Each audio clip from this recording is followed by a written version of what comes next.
විවිධ මාදලිය ඇඳුම් ඔයා පාවිච්චි කරත්. ඔයා දන්නවද ඇත්තටම මේ ඇඳුම් කොහොමද හැදෙන්නේ කියලා. ඉතින් ඒ ගැන දැනගන්න කැමති ඔයාලා වෙනුවෙන්ම තමයි මේ වීඩියෝ එක.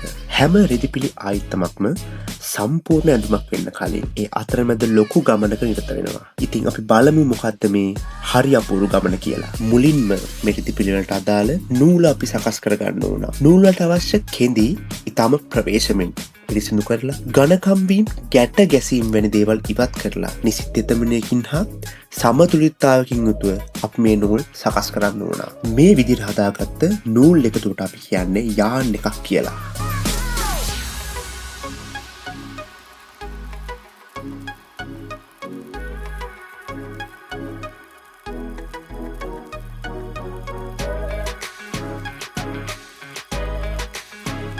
ඔබ මේ දකින්නේ ගෙතුම් යන්ත්‍රයක්, නිටිම් මැෂින් එකක්.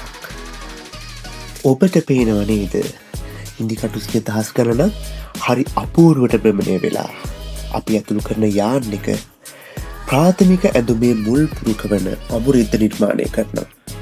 ඇඳුමක් සකස් කරන්න මුලින්ම ලබා ගන්න ප්‍රාථමික රෙද්ද අමුරෙද්ද තමයි මේ නිර්මාණය වෙන්නේ.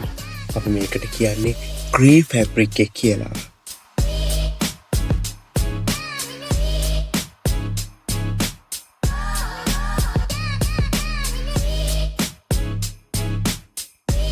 මේ ග්‍රේ ෆැබ්‍රික් එක ඉන්පසු අපි පරීක්ෂා කරන්න ඕන. දක්ෂ කාර්මික ශිල්පීන් යටතේ මේ පරීක්ෂාව සිදු වෙනවා. ඒදී ප්‍රධාන වශයෙන්ම සිදුරු, ඉදිකටු රේඛාවන්, නූල් අක්‍රමිකතා, තෙල් පැල්ලම් වැනි පරීක්ෂාවන් වලට ලක් වෙනවා. ඊළඟ ප්‍රධාන අධීරයක් වෙන්නේ මේ පරීක්ෂා කරගත්ත අමුරෙද්ද නැත්නම් ග්‍රේ ෆැබ්‍රික් එක සූදානම් කිරීම, පිරිසිදු කිරීම හා විරංජනය කිරීමයි.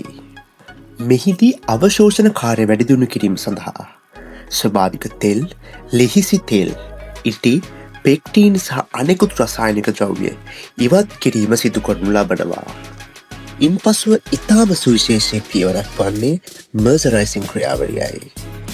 මෙහිදී රෙදිපිලි ආතතියක් යටතේ කෝස්ටික් සෝඩා සමග ප්‍රතික්‍රියා කරනු ලබයි. හැකිලීම පාලනය කිරීම, අවශෝෂණය වැඩිදියුණු කිරීම, ඩයි වර්ග හොඳින් උරා ගැනීමට ඉතාමත් උපකාරී වෙනවා. ඉතාමත් සුවිශේෂී හා ප්‍රධානම ක්‍රියාවක් වෙන්නේ ඩයි කිරීමේ ක්‍රියාවලියයි. ඩයි වර්ග නියත පාලිත උෂ්ණත්වයක් හා පීඩනයක් යටතේ රෙදි තන්තුවල ගැඹුරට විනිවිදව ගමන් කරනවා. එමගින් රෙදිවලට අනන්‍ය වූ වර්ණයන් ලබාදී ක්‍රියාවලිය තවත් විචිත්‍රවත් කරනු ලබනවා. අපි මේ ක්‍රියාවලිය වෙනම වීඩියෝ මාලාවක් තුළින් ඔබට විස්තර කිරීමට බලාපොරොත්තු වෙනවා. ඩයි කිරීමෙන් පසුව වැඩිපුර ඇති ඩයි වර්ගය ඉවත් කිරීම සහ ඒ මත ඇති රසායනික ද්‍රව්‍ය ඉවත් කිරීමට සේදීමේ ක්‍රියාවලිය සිදු කරනු ලබනවා. අවසාන සේදීම් ක්‍රියාවලිය තවත් ව්‍යුහ ස්ථාවර කරන අතර රසායනික අපද්‍රව්‍ය සම්පූර්ණයෙන්ම ඉවත් කිරීම සිදු කරනු ලබයි. මේ රෙදිපිලි වියලීම සහ යාන්ත්‍රික නිමාව සඳහා සූදානම් කරයි. මීළඟට ඇත්තේ යාන්ත්‍රික නිමාව හා හැකිලීම පාලනය කිරීමයි.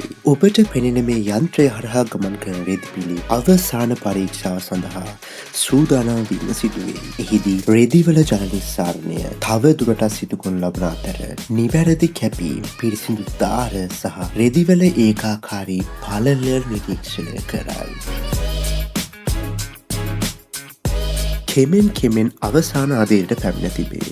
සම්මත ආලෝකකරණය තත්ත්වය යටතේ ප්‍රවේශමෙන් අවසන් පරීක්ෂාව සිදු කරනු ලබයි. කාර්මික ශිල්පීන් යටතේ ඉතිරිව ඇති කිසියම් හෝ දෝෂයක් තිබේදැයි පරීක්ෂා කරනු ලබයි. ඉන්පසුව රෙදි රෝල් කිරීම, නැවීම හා ලේබල් කිරීම, ඇසරුම් කිරීම සිදු කරනු ලබයි.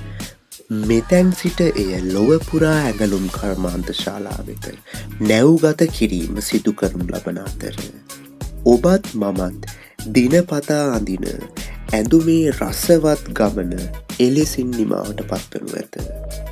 නැවත අපි හමුවෙමු.